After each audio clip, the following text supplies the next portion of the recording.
Ayan guys, tinakpan ko na ang kaldero para mas mabilis siya matuyo. Kasi di ba ang karne nagpo-produce ng sariling tubig. Ngayon guys, habang iniintay ko na mag-brown ang ating karne, lahat ng ginamit ko, hugasan ko na. Ganyan ako magluto guys. Ayaw ko yung kaliwa pag gagamit ko sa mga gamit. Itambak lang itambak, tapos mamaya nahugasan. Hanggang sa makalimutan. Ayaw ko ng ganon.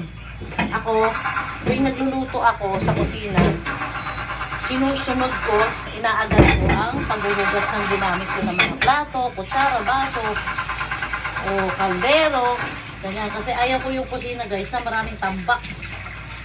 Kaya pag nakita ko yung maraming tambak guys sa kusina, imbis na pagdadakdak ako guys, ginagawa ko, hinugasan ko na lang kasi magutos man ako magutos, kahit hindi bingi-bingi, diba, mga anak ko. O, swerte na lang pag may nagkusa. Ako naman guys, bahala sila.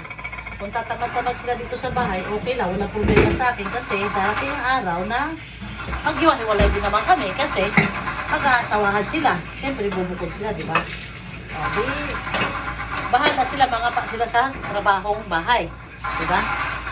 O, basta ako, nakikita nila na inaagad ko yung paglilinis sa kalat na ginagamit ko sa pagluluto. Kaya, as you can see, o, diba? O, nakaayos.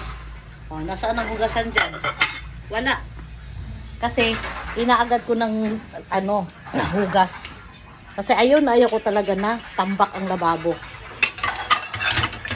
Mainit ang ulo ko.